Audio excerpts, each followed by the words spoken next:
Thanks for coming by. Thanks for having me. And your book, Tarnished, we talked a little about that, the wonderful cover, and you want to tell us about the book? So the book is what we classified as it's sort of a made-up classification. It's a historical urban fantasy. So it has the setting, which is London, which is a London unlike anything anyone has ever known. And they basically took it, it's the time of the pea souper, you know, that thick, choking, noxious fog. So of course it's the height of the Ripper murders. And they took London and they raised it on hydraulic stilts. Sort of like the Jetsons, but, you know, without the Jetsons.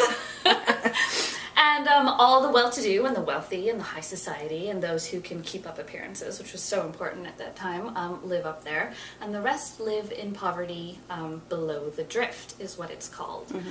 And so the Upper London resembles Venice with the canals. Nice. And the people get around not by horse and carriage, but by gondolas. And they're made with ether engines, and they float on the fog. You know, cool. so it's a completely reimagined London, and we follow Cherry St. Croix, who is 20 years old, which means she's not quite at her majority yet, which means she cannot inherit her late father's estate. If she marries, then her husband inherits everything, so she is firmly against marriage, and she's just biding her time among the well-to-do that don't like her very much. And when she's bored, which is often, she goes down below the drift to masquerade as a collector, a bounty hunter.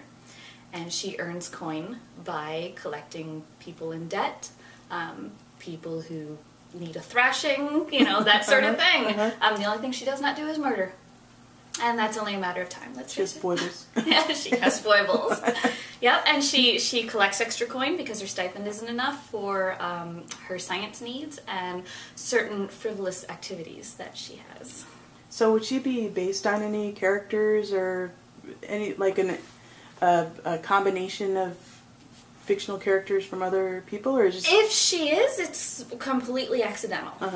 She sort of came to me, not really fully formed, but I had this idea of the duality of the... Because the Victorian age is such this stark duality between the society who is all about keeping up appearances. We don't care what goes on behind closed doors, but in public it's all about what you look like, what you wear, what you do, what you can't do, specifically what you can't do. And then the poor and the factory workers and the immigrants, you know, were treated so poorly and lived so badly in so many ways that I kind of took those and I merged those into a person who is torn between these two lives, and that's sort of how she came to be. So if anything, I think she's got Kate Daniels' spunk. I mean, I have to say that. And I think she has Arcadia's from Jen Bennett's Summoning the Night and Kindling the Moon. I think she's got Arcadia's independence. Okay. And that was only because I read those after I wrote Tarnished and went, hey! Looks familiar. Great characters! Yeah, good. So yeah. And this is written in first person, which is different. Yeah. Yeah. I'm like, why did I do that? You know, as I said before, a year ago, if you had been like, you know, hey, we want you to write a first person, I'd have been like, no.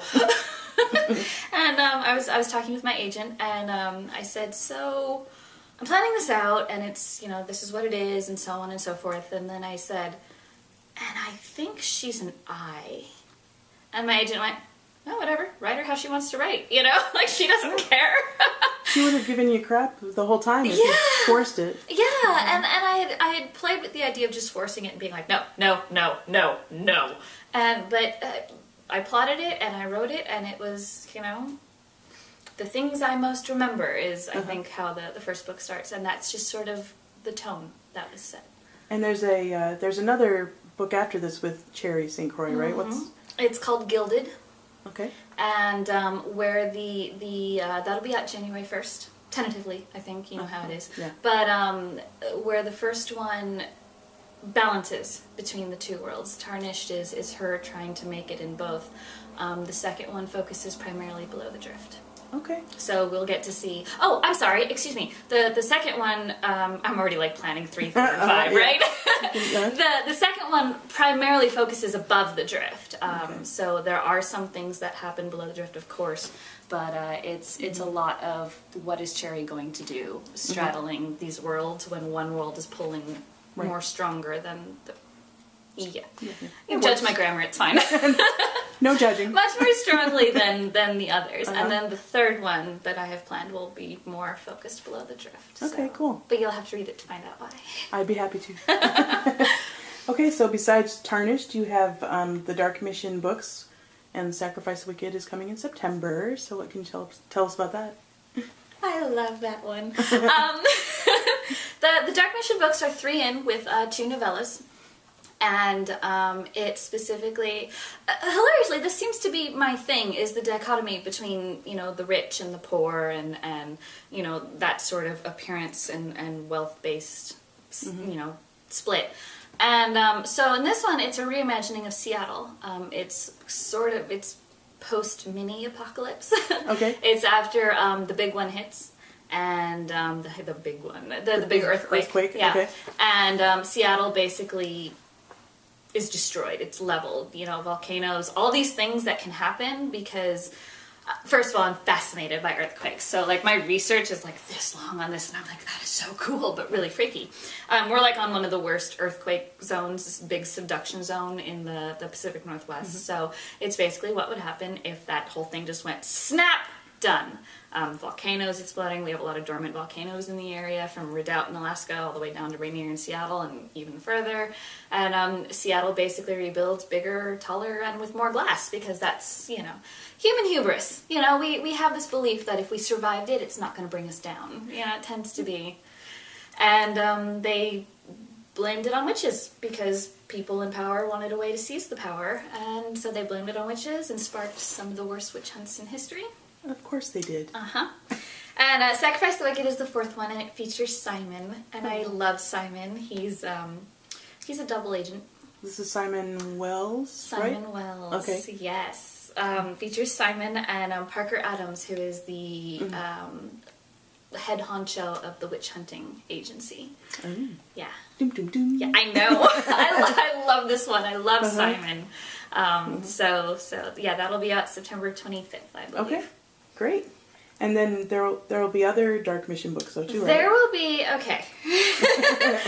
There is another one that will be scheduled. Okay, there's a novella after Sacrifice, and it is currently untitled, and it's still very tentative, but that one is going to feature Jonas, who is my favorite agent ever, my tech specialist, and it will be a male-male novella. Oh, interesting. And 100% of those proceeds are actually going to the It Gets Better Foundation and the Trevor Project. So I'm really excited about that. Once it's all announced, I'm going to be all over the place announcing it. Okay. And then, so everything I make is going right to them. And then after that will be the 6th and possibly final Dark Mission book. Okay. That I can't tell you who it features because it would spoil something in Dark Mission 4. Yeah, no spoilers. But it's called One for the Wicked. Okay, good. It sounds very, very, very good. You have quite the wicked imagination. It's good. Thank you. That used to be my tagline. Wicked imagination. Well, it suits you, obviously. Thank you. Okay, so you say on your website that you're 1 part dork. So what one part is that? I really should amend that to mostly dork. So you're more like 2 3/4 parts. Yeah, dork. we're just gonna say the math doesn't add up, That's okay. So I do a whole bunch of really, really awesomely dorky things. I'm dork with pride, okay? I'm a prideful dork. So I do tabletop roleplay games every week. Right now it's twice a week. If my deadlines get any tighter, it'll be once a week. And so it's like Dungeons and Dragons, but in different settings. One features epic martial arts, like Jackie Chan style. Crazy fantasy meets Jackie Chan. And then the other one is a space kind of faring, like Firefly meets ridiculous humor. We just laugh the whole time. Every Friday I do a live action roleplay game, which means from head to toe I dress up in costume. I stick horns on my face, I have blue paint all over my body, and occasionally, because I'm playing a warrior, I make it look like my husband beats me. I'm sure he appreciates that. He just goes, oh, would you not tweet those, please? But, you know, it's really fun, and we spend 4 or 5 hours pretending that we're someone we're not. I'm really into science fiction, I'm really into fantasy, at least, you know, watching the channels I can get, which I don't have all the channels, which really crimps my dorkiness. And we just, all the time, I'm really into history, I'm like a big history buff, but I really like enough history to make it factual and then skewing it, you know, so that's the writer plus the dork. I'm a gamer through and through. Video games, oh, don't even get me started on Mass Effect. Okay. You know, I think that video games are so much like fiction. I mean, it's fiction, and it's like, you know, telling a story, and you have conflict, and you have to resolve something, and I mean, it's just like a novel. You got me started on Mass Effect. Oh, sorry. Whoops. Mass Effect actually ended up, you're right, in a lot of ways we can kind of inject ourselves into the game. Now, Mass Effect is probably one of the first, I guess, mainstream video games that came out and really cared about whether you were a guy playing with your ideals and whether you were a girl playing with your different ideals, or, you know, any sort of crossover in between, because you could make a character who was female, male, choice, whatever, hair. You could really make your idealized Shepard, and then play the story and make decisions, and those decisions mattered. So if you chose this, it's not like, oh, well, now you have to do this. No, you could be all over the grid, and your choices will affect the world through all 3 games. You know, choices you make in the first one will matter in the third one. It's the first game that really goes, your storytelling made this happen. Wow. And that's such a huge step for video games. So it sort of brought my 2 worlds a little closer together. Yeah. So, yeah. That's amazing. Yeah. That's so fun. I wish I had time for stuff like that. I've got like 500 hours logged on Mass Effect, so I'm just going to say don't. Sorry, it's too addictive, yeah. It really is. I had to stop words with friends because it's like I don't have time for this. I'm not taking my iPad into the bathroom to play Words with Friends. Right, because it's the only time you got. Yeah, exactly. Oh yeah, I'm sitting here. I may as well. That's toilet humor. Well, yeah. Well, you know. That's what I got, man. You might edit this part out. Yeah, right. I'm okay with that. So, okay, well, thank you for joining us. I really enjoyed this. Well, thanks for having me. It's been a pleasure. Well, and good luck with your really amazing books. Oh, thank you so much.